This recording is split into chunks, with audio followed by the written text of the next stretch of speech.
မိုင်းကြောင့်ညီချင်းမှုဆိုင်ရာအနုပညာဆိုင်ရာရုပ်ဝတ္ထုပစ္စည်းတွေကဟောင်းလေးလေးတန်ဖိုးရှိလေးလေးပါ။ဒါကြောင့်နိုင်ငံတိုင်းမှာရှေးဟောင်းအမွေနှစ်ရဲ့လို့ထိမ့်သိမ်းနေကြတာဖြစ်ပါတယ်။မြန်မာနိုင်ငံမှာလည်းရှေးဟောင်းအမွေနှစ်တွေအလုံးပဲများပြားလာပါတယ်။အခုတစ်ခါမှာတော့နှစ်ပေါင်းရာကျော်တက်တန်းရှိတဲ့အမွေနှစ်စောင့်တစ်ခုကြောင်းပြောပြကြပါတယ်။လူတွေကြီးမားတဲ့ကျွန်းတန်ကြီးတွေနဲ့အုတ်အကာရံတွေအလွန်လက်ရမြောက်တဲ့အမကန်ဗီဒုကလက်ရတွေရှိရာသမိုင်းဝင်ဝမစွတ်ကျောင်းတိုင်းကိုလေးလာကြည့်ရအောင်ပါရှေးအောင်ဘုံကြီးကျောင်းဖြစ်တဲ့ဝမစွတ်ကျောင်းတိုင်းဟာစကိုင်းတိုင်းဒေသကြီးမြောင်မြို့နယ်ထဲမှာတည်ရှိပါတယ်နှစ်ပေါင်း100ကျော်တက်တန်းရှိနေပြီဖြစ်ပါတယ်မြန်မာပြည်မှာဆိုရင်နှစ်100ထက်ကိုရိုနီခီဦးရှေးအောင်ဆောက်အုံတွေများစွာရှိနေပါတယ်သဘာဝပေးတဲ့စစ်ဘေးတွေကြားမှာကြကြံခံလာတဲ့သမိုင်းဝင်အမွေနှစ်တွေဖြစ်ပါတယ်ဝမစွတ်ကျောင်းတိုင်းကပဲရွှေကူဖျားအနီးမှာရှိပါတယ်အဝေးကလှမ်းကြည့်ရင်လူတွေကြီးမားမြင်မာတဲ့အဆောက်အုံကြီးကိုမြင်တွေ့ရမှာပါအုံကျောင်းတိုင်းဆိုပေမဲ့အတွင်းဘက်မှာနှစ်ပေါင်းရာကျော်ခန့်တဲ့မြမကျွန်းသစ်တွေနဲ့ပါပေါ်ပေါ်များများတည်ဆောက်ထားတာကိုတွေ့ရပါတယ်ထူးခြားတာကတစ်သားကြောင်လိန်တွေကပါတရေချင်းခယူးပတ်ပုံလှေကားကဗီဒုကအလွန်မြောက်လာပါတယ်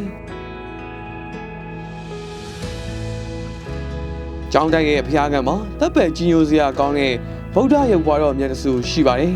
။ထူးခြားတာကမျက်နှာချက်တွေပါ။ရွှေစင်းနဲ့ပြုလုပ်ထားတဲ့ဖန်ဖိုးလုံးလှတွေကိုမျက်နှာချက်မှာတင့်တယ်စွာတွေ့ရပါတယ်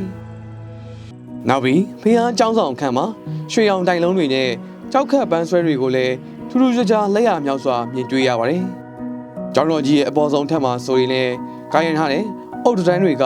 အမှုပညာလက်ရမြောက်လို့အလွန်လဲမြင့်ပါတယ်။ဝမစွတ်ကျောင်းရဲ့အပေါ်ဆုံးထက်ဟင်းလေးမြေပေါ်ကကြည့်ရင် AR မြင့်ရဲ့အလှကိုကြည့်ရှုခန်းစားနိုင်လို့အနီးဝန်းကျင်ကပဲ့ရွှေကူဖျားကိုလည်းလှမ်းပြီးဖူးမြော်နိုင်ပါတယ်။စိတ်ကူးညံကောင်းအောင်ပုံဖော်နိုင်ခဲ့တဲ့ရှေးခေတ်ဗီဒုကပညာရှင်တွေရဲ့ပညာရပ်တွေကိုဝမစွတ်ကျောင်းမှာမြင်တွေ့ရတာပါ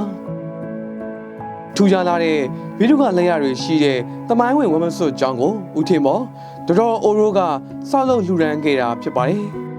အုတ်ကျောင်းကို1980ပြည့်နှစ်ဝါကောင်လာဇန်10ရက်နေ့မှာအုံမြင့်ချပြီး1982ခုနှစ်ပြာတော်လာဇန်2ရက်နေ့မှာပြီးစီးအောင်မြင်ခဲ့တာဖြစ်ပါတယ်